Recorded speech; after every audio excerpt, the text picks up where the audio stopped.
70% des piles qui étaient jetées à la poubelle par incivilité. Donc t'imagines 145 000 tuyaucoms vendus, ça fait de 290 000 motards qui ont utilisé le tuyaucom. Imagine que ce soit des batteries rechargeables, les accus ou des piles, tout ça à la déchette, merci la planète. Alors, on est d'accord.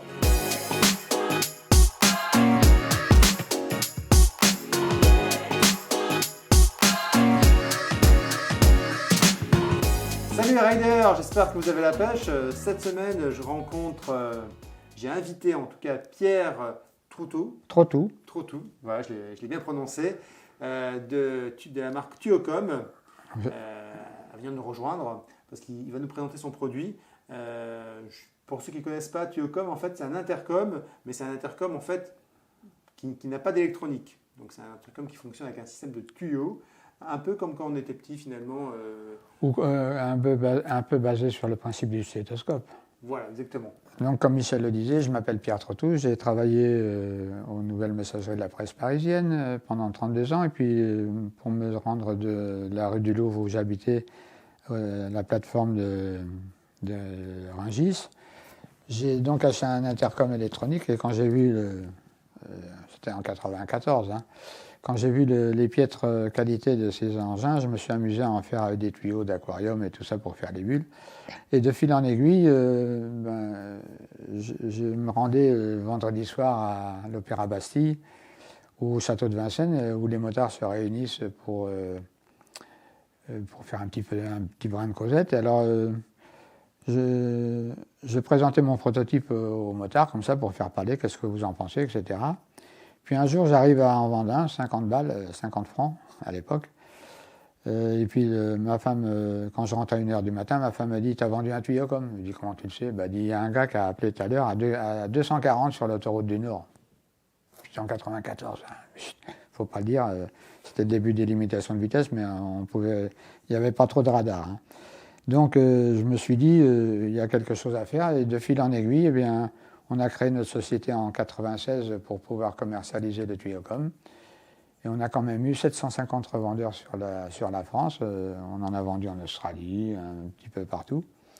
Et puis depuis le 1er juillet 2015, la sécurité routière a interdit tout ce qui était porté à l'oreille. Et comme l'oreillette du tuyaucom est effectivement portée à l'oreille, c'est donc interdit, mais bon. Alors, avant de rentrer sur ce point-là, on va essayer surtout de montrer le produit parce que c'est vrai qu'à l'époque, on parle d'écologie, on parle de problèmes de recyclage de batteries, on est un peu presque dans un mouvement de décroissance. Finalement, le tuyaucom, qui peut sembler être un produit, parce qu'il a été développé en 1994, un peu obsolète, n'est peut-être pas si vieux jeu que ça, entre guillemets. Les jeunes ne le connaissent pas. Et donc je pense que c'est plutôt, il faut le présenter, quoi. Il a été primé au concours des piles en 98. Donc, voilà, médaille du ministre de l'Intérieur au concours Lépine en 98. Et c'est vrai, tu fais bien d'aborder le problème de batterie parce que par incivilité, c'est environ 70% des piles, je ne sais pas si c'est mieux maintenant, mais à une époque, il y avait 70% des piles qui étaient jetées à la poubelle par incivilité. Donc t'imagines 145 000 tuyaucoms vendus, ça fait de 290 000 motards qui ont utilisé le tuyaucom. Imagine que ce soit des batteries rechargeables, les accus ou des piles, tout ça à la déchette, merci la planète. Alors, on est d'accord. Pas d'obsolescence programmée, pas de déchets électroniques à recycler et pas de piles à recycler non plus. Donc si chaque Français faisait une invention pour justement protéger la planète, eh bien, allez-y, messieurs, dames. Alors, le tuyaucom, je vous montre à quoi ça ressemble. Parce qu'à la base, c'est quand même très simple. Vous voyez, là, il y a ça, c'est la partie oreillette. Qui est orientée en fonction de l'entrée du conduit auditif. Voilà. Et ensuite, Pierre a commencé à l'installer sur ce casque. En fait, tout simplement, avec un petit champignon pour le confort. Voilà. le système de tuyau est inséré, en fait, c'est très simple. Il l'a fait tout à l'heure devant moi avec une cuillère. Le seul outil que vous avez besoin, c'est une cuillère à café pour faire office de chausse-pied. Je peux le faire là? Ah oui, je t'en prie, vas-y. Il y a des petites griffes. Voilà. Tu peux le poser sur la table? Oui. Je vais prendre. Si tu veux. Voilà. Donc vous avez des petites griffes sur les petites pattes de fixation. On prend une cuillère à café, on fait office de chausse-pied, on glisse. Et ça vient s'insérer comme ça. Voilà. On met une autre patte de fixation à l'extrémité du tuyau. S'il y a des jours entre le capitonnage et la coquille du casque, c'est fourni avec un adhésif double face que l'on met là-dessus. Comme ça, quand vous êtes tout seul sur la moto, quand vous vous promenez, vous mettez l'extrémité du tuyau en attente d'utilisation dans la petite patte de fixation comme ça. Et voilà, le tour est joué. Voilà. Donc, ce qui est très astucieux, en fait, c'est que finalement, ça ne gêne pas du tout. Ça va pouvoir s'installer sur tous les casques. Tous les casques, que ce soit jet, intégral, modulable. Un seul capteur qui fait office de micro pour tout type de casque. Exactement. Ensuite, à l'extrémité, en fait, on a un petit micro pour pouvoir parler. Un capteur qui fait office de micro. Voilà. Aussi, pas d'électronique, hein, c'est vraiment... voilà. Vous parlez, le son circule dans, effectivement, le tuyau.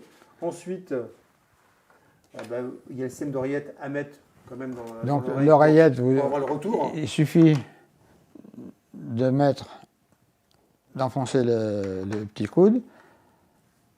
L'oreillette, on ne met pas à 90 degrés, on le fait légèrement incliné comme ça, parce que le conduit auditif va vers l'œil, d'accord? Donc on met comme ça sur l'oreille, hop. Donc je reprends celui où il y a le petit capuchon, le petit embout. On met sur l'oreille, on introduit dans le conduit auditif, on enfile le casque et on va brancher le tuyau de liaison. Si possible, on écoute un à gauche, l'autre à droite, de façon à ce que le tuyau de liaison, quand le passager se met en protection derrière le pilote pour éviter les turbulences, si on écoute tous les deux du même côté, à partir de 130. À partir de, mais bon. Ah, les anciens sont pires que les jeunes, je vous rassure. Pour doubler un camion. À 130. pour ne pas mettre 15 jours à le doubler, on va peut-être monter à 150 sur une centaine de mètres, 200 mètres. Donc à ce moment-là, si on écoute tous les deux du même côté, il peut y avoir un excédent de longueur. Alors, si on écoute, par exemple, le pilote à gauche, moi à droite, en tant que passager, le tuyau de liaison est caché entre les deux. Donc, il suffit tout simplement de brancher, de retirer le petit tuyau qui est en attente d'utilisation sur la patte de fixation. Vous avez mis votre oreillette. Il y a un embout mâle, un embout femelle, on ne peut pas se tromper, que ce soit d'un côté ou de l'autre. Voilà. Donc, Michel, moi je suis le passager, toi tu es le pilote. Voilà.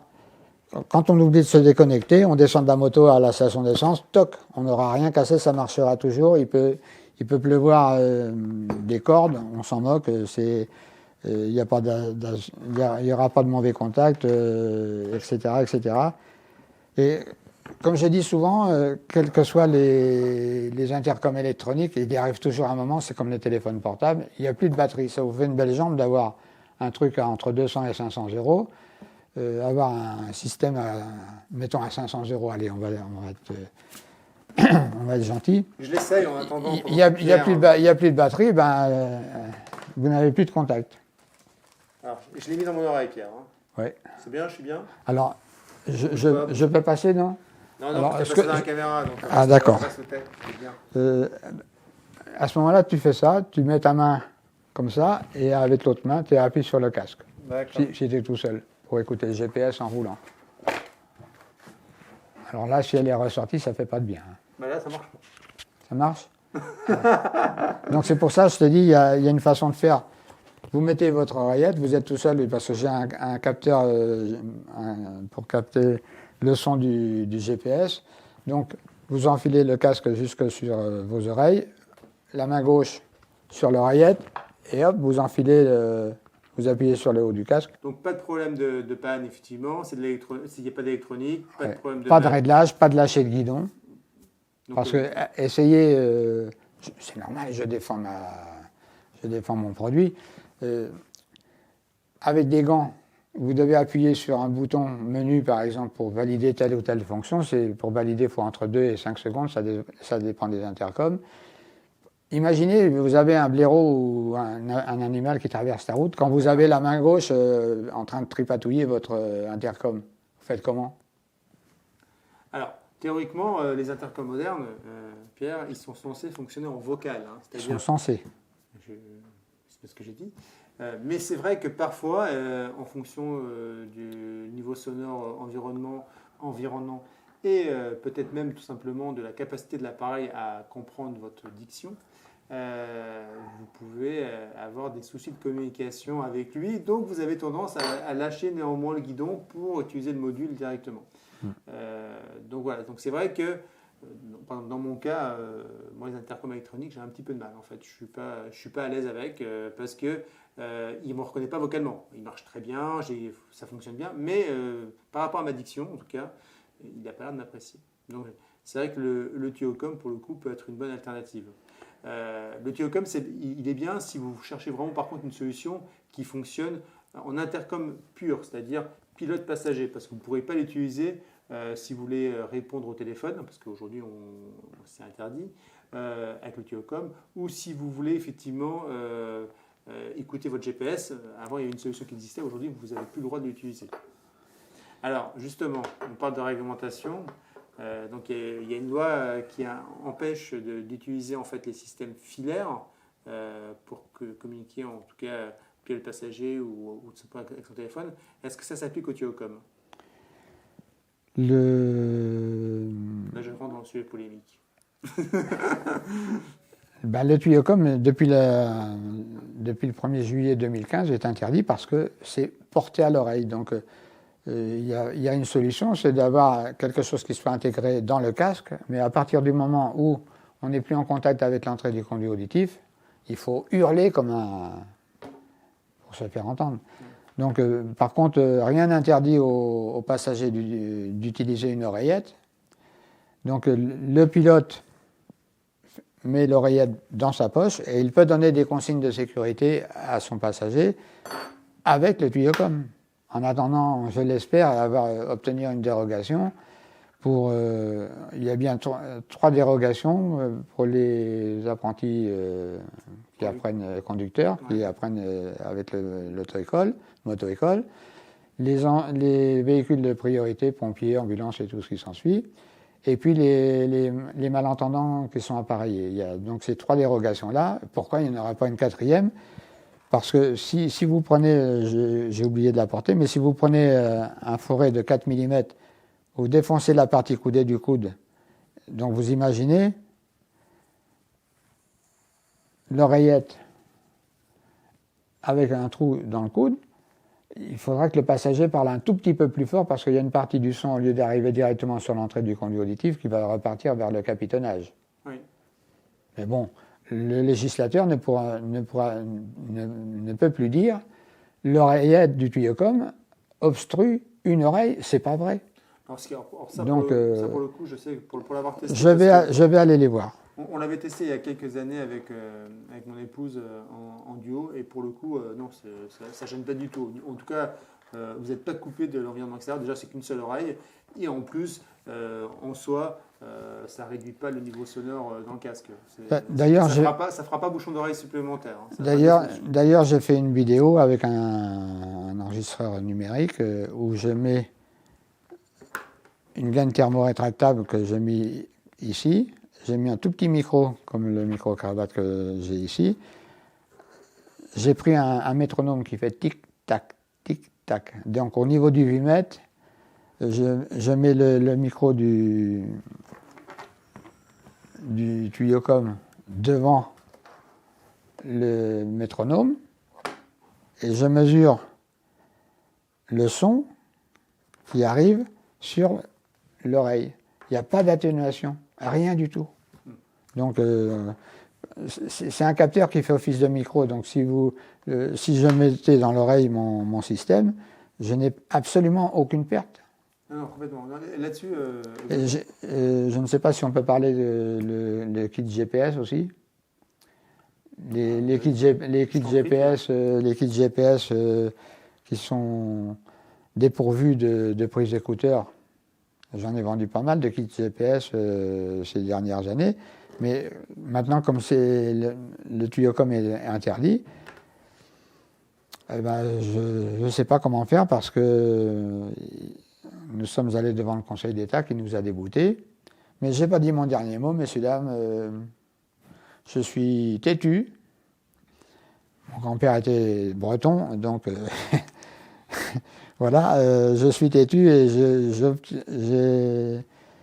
j'espère obtenir une dérogation, parce qu'il y en a déjà 3, pourquoi pas 4. Hein. Alors, pour l'instant, en tout cas, nous on continue à vendre le tuyaucom. Je pense qu'en France, on fait partie des seuls. Je pense qu'on fait partie du seul site internet et puis il doit y avoir quelques magasins. Dans chaque tuyaucom, il y a une notice qui vous dit que si le pilote utilise son oreillette, il est hors la loi, il risque 3 points et 135 € d'amende. Oui, mais par contre, pour l'instant, aucun client de tuyaucom n'a encore été verbalisé. Ce qui arrangerait Pierre, parce que si vous avez réalisé, contactez-le parce que ah oui, alors, parce qu'il aimerait pouvoir attaquer tout simplement cette loi. Attaquer le gouvernement, tout simplement. Il faudrait être verbalisé, ce qui est pour l'instant pas le cas. Alors, si vous connaissez quelqu'un qui s'est fait verbaliser avec le tuyaucom, 135 € 3 points, je paye les 135 € d'amende, la récupération du stage des 3 points et une petite prime en supplément pour avoir pris contact avec nous. Et avec ça, j'essaierai de voir avec des experts acousticiens pour prouver par A plus B, constat d'huissier, etc. Je suis prêt à aller jusqu'au bout pour essayer de dire à ces messieurs et dames de la sécurité routière qui sont passés à côté de la plaque, tant pis pour eux. Hein. Donc c'est surtout embêtant parce que le produit fonctionne, il est plutôt safe et c'est ça qui on autorise les bouchons d'oreilles. On se bouche les 2 oreilles pour atténuer le bruit que fait la moto et le vent sur le casque. Et on interdit une oreillette parce qu'ils ont tout englobé là-dedans. Sur autoroute, ils ne veulent pas s'enquiquiner. Sur autoroute, je mets toujours des bouchons d'oreilles parce que quand je fais des grandes distances. On a une tête comme un chou-fleur. Hein. Exactement. On a beau avoir un très bon casque bien sonorisé, le bouchon d'oreille reste quand même une solution. Et c'est quand même un élément de sécurité parce que quand un passager vous emmène. Un motard, il apprend sur un plateau. Une fois qu'il a maîtrisé la moto sur le plateau, on le lâche sur la route et le moniteur à l'auto-école avec son talkie-walkie lâchait de volant. Oui, bien sûr, non, mais de toute façon, on est d'accord. L'oreillette est autorisée pour l'élève qui n'a pas encore la maîtrise complète de sa moto. On autorise une oreillette à l'élève, alors que le motard confirmé, il n'a pas le droit d'utiliser une oreillette. C'est n'importe quoi. Il est clair qu'il y a 2 poids, 2 mesures dans cette loi et qu'une fois de plus, on traite tout simplement de manière massive un problème sans regarder dans le détail en fait les différents cas. Et le tuyaucom, malheureusement, a été un peu sacrifié sur l'autel de la prévention. Dernier point que moi je trouve en plus intéressant parce que on n'a pas tous un budget à mettre 150 €, voire 300 ou 400 € dans un intercom, même si l'intercom a évidemment d'autres fonctionnalités que ne peut avoir un simple tuyaucom, c'est son prix. 59 €. Voilà, ça reste si vous n'avez pas besoin d'écouter la radio, d'écouter votre téléphone, etc. Vous voulez juste communiquer en fait avec entre le pilote passager. C'est 59 €, quoi. C'est ce qui fait. D'un point de vue, je dirais, solution d'intercom, c'est imbattable. Vous n'aurez pas moins cher. Rapport qualité-prix, élu produit de l'année en 2000 dans Moto Magazine, entre autres. En quelle année ? En 2000. En 2000. Ah, mais ça ne vous rajeunit pas, mon bon monsieur. Non. Donc voilà, écoutez, c'est une solution qui existe. Elle a le mérite d'être toujours commercialisée, en tout cas chez XTEM Moto. Et puis si vous avez des questions, il ne faut pas hésiter à les poser sur les réseaux sociaux. On essaiera d'y répondre, on les transmettra à Pierre qui répondra avec beaucoup de plaisir. Et puis on se retrouve à bientôt pour un nouveau face-à-face ou un XTEM Show, comme d'habitude. À bientôt les riders, merci. Bye bye.